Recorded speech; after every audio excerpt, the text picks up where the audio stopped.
LLD care taker की 3rd chapter की second video. इसमें हमने कहाँ पर छोड़ा था, मेथड्स ऑफ क्लीनिंग पे आएंगे अब हम।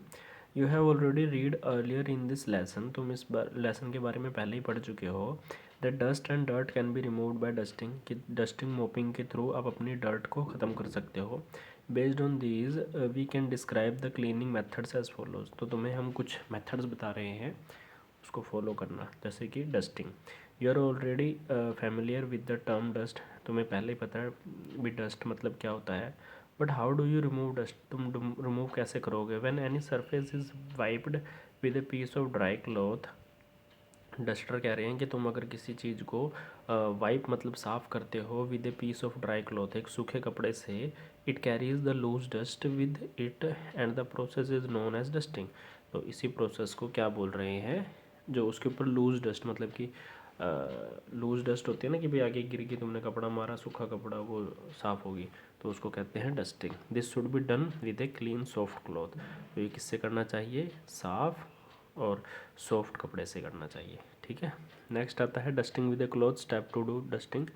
क्या क्या है, dusting is being done by many tools like cotton, कि तुम किससे, कॉटन से कर सकते हो, मसलिन क्लॉथ कपड़े से तुम डस्टिंग कर सकते हो, known as duster, dusting brush, vacuum cleaner etcetera, ये सारी चीज़ें होती हैं इसके अंदर। स्टेप 2 में क्या है, choose your dusting tool as per the requirement, तुम अपनी डस्टिंग की रिक्वायरमेंट के हिसाब से अपना जो डस्टिंग टूल है उसको सेट कर सकते हो, कि भाई तुम्हें इसमें जैसे कि मसलिन क्लॉथ लेना है, duster for dusting digital gadgets table etcetera, जो डिजिटल गैजेट्स होते हैं उनके लिए अलग कपड़ा रख लो।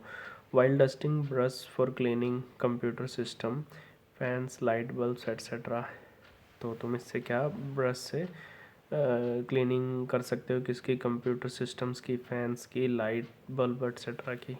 Dusting is always to be done after sweeping as dust spread in the course of sweeping and gets collected on item available in that place. क्या कह रहे हैं कि डस्टिंग को हमेशा, dusting is always to be done after, हाँ ठीक, after, तो गलत नहीं है, डस्टिंग को हमेशा स्वीपिंग करने से पहले ही कर लेना चाहिए, जिससे कि डस्ट है जो इधर उधर ना बैठे और एक ही जगह पे कलेक्ट हो जाए, और तुम जब पोछा लगाओ तो वो साथ के साथ साफ़ हो जाए। ठीक है, स्टेप 3 में क्या लिखा, dusting is to be done systematically to avoid needless wastage of time and energy, dusting को हमेशा सिस्टमेटिकली तरीके से करना चाहिए, जिससे कि तुम्हारी फालतू की जो वेस्टेज है ना टाइम की और एनर्जी की, वो ना हो। बिफोर डस्टिंग, डस्टिंग करने से पहले first make a list of items to be cleaned, अभी लिस्ट बना लो कि किस किस चीज़ को तुम्हें साफ़ करना चाहिए। एंड देन स्टार्ट डस्टिंग, उसके बाद स्टार्ट करो डस्टिंग की। The items cap on the height, like कुछ चीज़ें जो कि हाइट पे होती हैं, जैसे कि सीलिंग फैन, सीलिंग फैन होता है जो पंखे छत पे लगे होते हैं, लाइट बल्ब्स होगी। एंड देन कम डाउनवर्ड, उसके बाद नीचे आ जाओ, और उसके बाद क्या साफ़ करो, painting, artifacts, tablet type tables वगैरह। ठीक है, चौथे नंबर पे always dust on an item in either clockwise और anti clockwise motion to clean properly, कि भी जब भी कभी सफाई करो तो एक बार जैसे क्लॉकवाइज और एक बार एंटी क्लॉकवाइज सफाई करनी चाहिए। Step 5, always remember to clean not only the upper surface, हमेशा इस बात का ध्यान रखो कि सफाई करो तो सिर्फ ऊपर के सरफेस की नहीं करनी चाहिए ऑफ द ऑब्जेक्ट, किसी भी वस्तु की,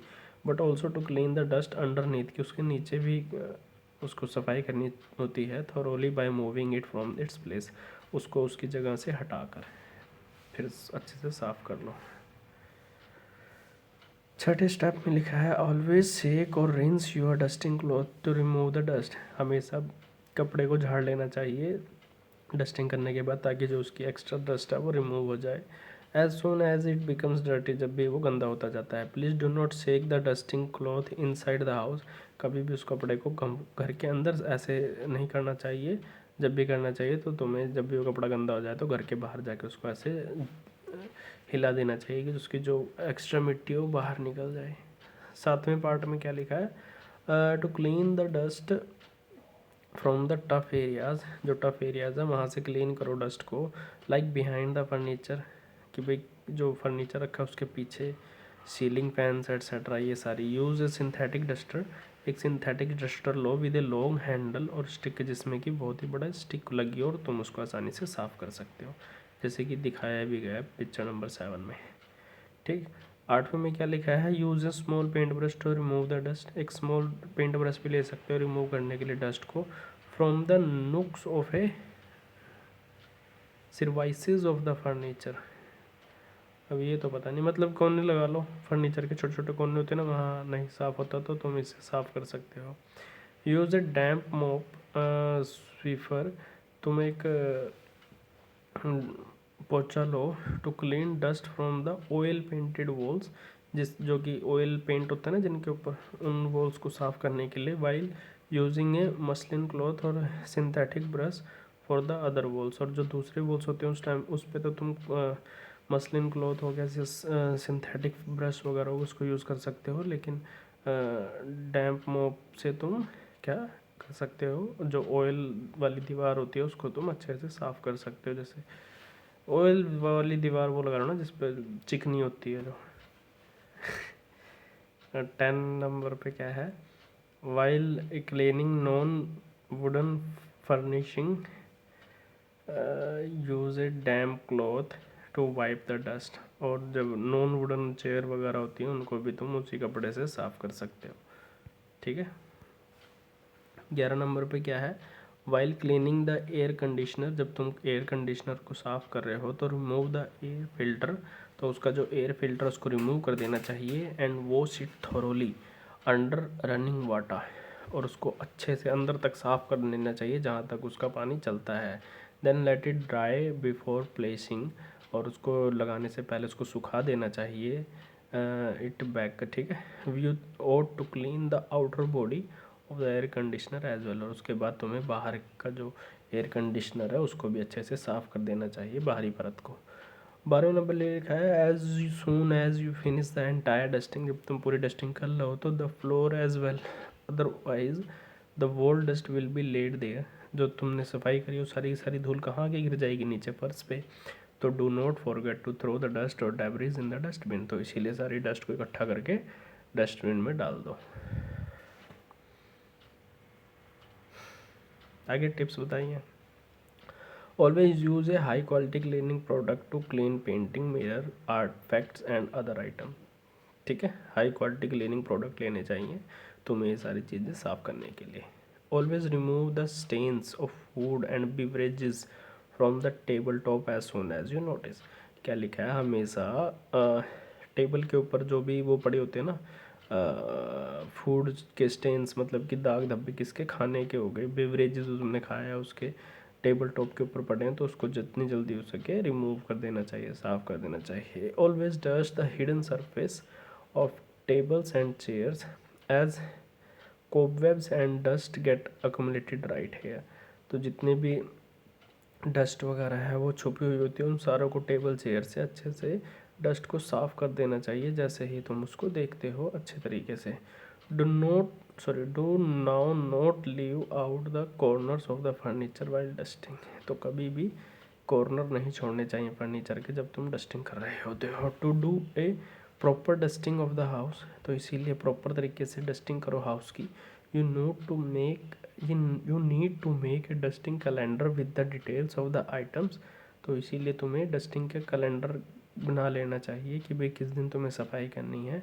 to be clean daily, weekly and monthly. ठीक है, it makes the complete work very systematic and smooth for the elderly caretaker, और ये तुम्हारे लिए स्मूथली रहेगा किसी भी एल्डरली केयर टेकर में जब तुम वर्क कर रहे होते हो।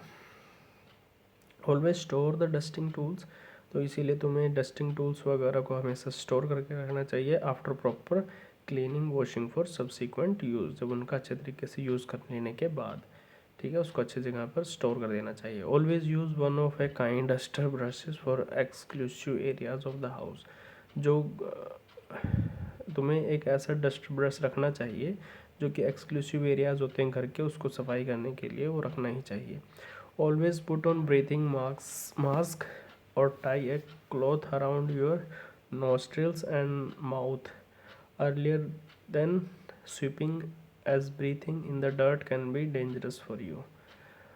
कि भाई जब भी तुम सफाई करने जाओ तो अपने नाक पर मुंह पर अच्छे से कपड़ा बांध लेना चाहिए। अगर नहीं बांधोगे तो वो तुम्हारे अंदर चली जाएगी और तुम्हें भी डेंजरस फील कराएगी। ऑलवेज क्लीन द विंडो सिल, मतलब तुम्हें हमेशा विंडो जो होती है वो साफ़ करना चाहिए, उसके पैन्स ग्रिल्स सारी चीज़ें साफ़ करनी चाहिए। You should use the damp cloth, तुम डैम्प क्लॉथ यूज़ कर सकते हो, क्लीनिंग एजेंट्स यूज़ कर सकते हो। किसके लिए? Clean ceiling fans, exhaust fan होता है ना जो लगे होते हैं किचन में या फिर वॉशरूम वगैरह में, उनको, ठीक है, etcetera. Collect the entire dust in A garbage bag, जितना भी डस्ट है वो सारा गार्बेज बैग में इकट्ठा करो, टाइटली उसको क्लोज करो, and before disposing it in the trash bin, उसके बाद उसको जाके डिस्पोजिंग बैग या ट्रैश बिन या वो होता है ना, क्या बोलते हैं उसको, डस्टबिन, उसमें जाके डाल दो। A vacuum cleaner should be use to clean the carpet, carpet को धोने के लिए या साफ़ करने के लिए क्या वैक्यूम क्लीनर की ज़रूरत पड़ती है। रग्स को साफ़ करने के लिए, सोफ़ा हो गया, मैट्रेसेस हो गया, इन सबको वैक्यूम क्लीनर से साफ़ करना चाहिए। Always cover your head to avoid damage to your hair, तो इसीलिए हमेशा अपने जो बाल है ना उसको भी कवर कर लेना चाहिए, नहीं तो जो डस्ट है तुम्हारे बालों में पड़ेगी और तुम्हारे बाल उड़ जाएंगे, ठीक है। नेक्स्ट क्या है? स्वीपिंग। स्वीपिंग मतलब पोछा मारना। स्वीपिंग मतलब पोछा मारना होता है, जहाँ तक तो है, या झाड़ू मारना होता होगा।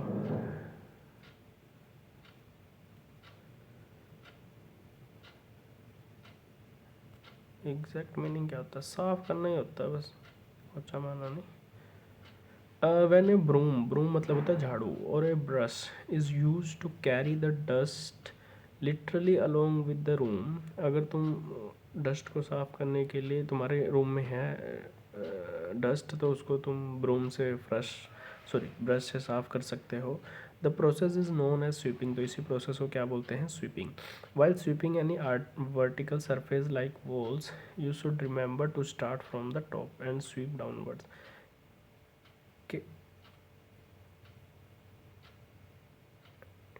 क्या कह रहे हैं कि जब भी तुम किसी कमरे की सफाई करते हो और उसमें वॉल्स वगैरह की सफाई कर रहे हो, तो हमेशा क्या ध्यान रखना है कि तुम्हें ऊपर से नीचे की तरफ सफाई करनी है। Similarly for lateral sweeping as for floor, start from one end to room and move to another, preferably a door and carry the dust all along or collect in a dustpan। क्या कह रहे हैं कि जब भी तुम किसी कमरे की सफाई करो तो एक कोने से सफाई शुरू करनी चाहिए और लास्ट में दरवाजे की तरफ निकल जाना चाहिए, तो दूसरे कमरे की भी ऐसी करनी चाहिए और सेम ऐसे जब इकट्ठा हो जाए तो एक डस्टबिन में डाल देना चाहिए, इकट्ठा कर लेना चाहिए। All the movable articles kept on the floor should be lifted, जितनी भी सारी चीज़ें हटा सकते हो तुम उस रूम से, एक बार हटा के फिर साफ़ करना चाहिए ताकि वो नीचे अंदर से साफ़ हो जाए। And kept back in place, और उसके बाद दोबारा उसी प्लेस पे उसको लगा देना चाहिए। Sweeping the floor step, to sweep the floor steps बताए हुए हैं। You should select an appropriate broom for cleaning, तुम्हें एक अप्रोप्रिएट झाड़ू रखनी चाहिए क्लीनिंग के लिए। Desired areas as it will make your work easier, तो तुम्हारा काम आसानी से हो जाएगा। यूज़ सॉफ्ट ब्रूम, तो इसीलिए तुम्हें एक सॉफ्ट ब्रूम यूज़ करनी चाहिए नॉर्मल साइज़ हैंडल के साथ, जो कि तुम्हारे ड्राई फ्लोर वगैरह को अच्छे से साफ़ कर सके। और लॉन्ग हैंडल्ड होना चाहिए, मतलब कि लंबे उसके वो होना चाहिए जिससे तुम आराम से खड़े खड़े लगा सको, ठीक है। और वो तुम्हारी कहाँ तक? सीलिंग तक जा सके, मतलब छत तक जा सके, जिससे तुम नीचे से खड़े खड़े जाले वगैरह भी साफ़ कर सको। बिफोर स्वीपिंग करने से पहले you should remove all the clutter including delicate and important items from the floor, जितनी भी इंपॉर्टेंट चीज़ें तुम्हारी फ्लोर पे पड़ी हो सारी की सारी उठा के एक साइड में रख देनी चाहिए। और टू अवॉइड एनी एक्सीडेंट, किसी एक्सीडेंट को अवॉइड करने के लिए, ठीक है।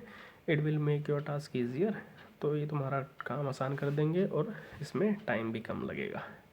और the broom and start from one corner on the floor and sweep towards the other corner in the overlapping strokes. वही कह रहे हैं कि एक कमरे में सफाई करने के लिए एक किनारे से फर्श के किनारे से इकट्ठा करना शुरू करो और दूसरे किनारे तक इकट्ठा करते हुए ले जाओ। Pile up the dust at a point and bring the dust from the other corner. दूसरे कॉर्नर में जो इकट्ठी करी हुई डस्ट है उसको उठा के डस्टबिन में डाल दो और उसके बाद डस्ट पैन में उठा के सारी की सारी डस्ट एक कॉर्नर से और उसको एक डस्टबिन में जाके डाल दो, जिससे कि तुम्हारा काम जल्दी हो जाएगा। चौथे पॉइंट में क्या लिखा है, while sweeping you should make sure that the broom reaches all the corners. तो जब भी तुम सफाई करो तो तुम्हें ध्यान रखना है कि तुम्हारी जो झाड़ू है वो सारे कॉर्नर्स में जा रही है कि नहीं, अंडर द फर्नीचर के नीचे भी जा रही है कि नहीं, so that the dust from the may be collected, जिससे कि तुम्हारी जितनी भी डस्ट है वो सारी कलेक्ट कर सको, तुम्हारी नहीं सॉरी रूम की। Now collect the dust on a dust pan. उसके बाद 5वें स्टेप पे लिखा है कि डस्ट पैन पे जो भी डस्ट है उसको इकट्ठा कर लो and throw it into the dustbin. उसके बाद डस्टबिन में जाके डाल दो। There should not be any dust left beneath मतलब होता है नीचे ही, ठीक है, द डस्ट पैन की भी, जिससे कि तुम जब सफाई करो तो डस्ट पैन के नीचे भी कोई क्या नहीं रह जाए, डस्ट ना रह जाए, तो इसीलिए उसके नीचे भी सफाई कर देनी चाहिए। So you can use a damp cloth to clean it. तो इसीलिए तुम्हें नीचे उसके नीचे क्या डैम्प क्लॉथ से अच्छे से साफ़ कर सकते हो। 6 नंबर पे लिखा है when you are cleaning outdoor. जब तुम आउटडोर साफ़ कर रहे हो you should make sure to sweep downhill. तो जब भी तुम बाहर की सफाई करो तो तुम ऊपर से नीचे की तरफ करो, जिससे with the wind as your work gets easier. और जिस तरफ हवा चल रही है उसी तरफ काम करना चाहिए, जिससे कि तुम्हारा जो काम करने का तरीका है वो जल्दी हो जाएगा, आसान भी रहेगा। ऑलवेज वियर ए ब्रीथिंग मास्क। और टिप्स में लिखा है कि हमेशा एक ब्रीथिंग मास्क तुम्हें पहनना चाहिए। तुम्हारे क्लॉथ अराउंड योर नोज, एक या फिर एक कपड़ा लपेट सकते हो तुम अपने मुंह पर। जो ऊपर वाली बात करी थी ना वही वाली है, जिससे कि तुम हमारे ऊपर हार्मफुल वो इफ़ेक्ट ना करे, ठीक है, अंदर ना जाए। स्विच ऑफ द फैन, पंखे को बंद कर देना चाहिए। And close the door before sweeping in the room. कमरे की सफाई करने से पहले फ़ैन वगैरह और डोर वगैरह को बंद कर देना चाहिए। Cover the open food item and water before sweeping. Sweeping करने से पहले जितने भी खाना वगैरह की चीज़ें हैं या पानी वगैरह उसको ढक देना चाहिए। Always remove dust and hair from the doormats, rugs etcetera. ये डोरमेट्स या रग्स वगैरह होते हैं उनको, उनके ऊपर की डस्ट डेली हटा देनी चाहिए। Always clean broom from hair and dust after sweeping for the next use. और ब्रूम को, जो तुम्हारी झाड़ू है ना, उसको भी, उसके जो बाल हैं उसको भी डस्ट वगैरह उस पर लगी होती है उसको अच्छे से साफ़ कर देना चाहिए, जिससे कि नेक्स्ट यूज़ पे गंदा नहीं करेगी। Avoid storing the broom on its bristle है। Avoid storing the broom on its bristle, place it in a horizontal position instead, it will increase the life of the broom. अच्छा, क्या कह रहे हैं कि कभी भी झाड़ू को खड़े करके नहीं रखो, जिससे कि क्या होता है उसको हॉरिजॉन्टल मतलब लेटा के रखो, जिससे कि उसकी जो लाइफ है वो बड़ी आगे लंबी चलती है। Cover your head to avoid damage और टू योर हेयर। और अपने सिर को बचा के रखो, जिससे कि धूल मिट्टी तुम्हारे सिर पर ना जाए, ठीक है। मोपिंग की वीडियो नेक्स्ट में बनाएंगे। Okay okay bye.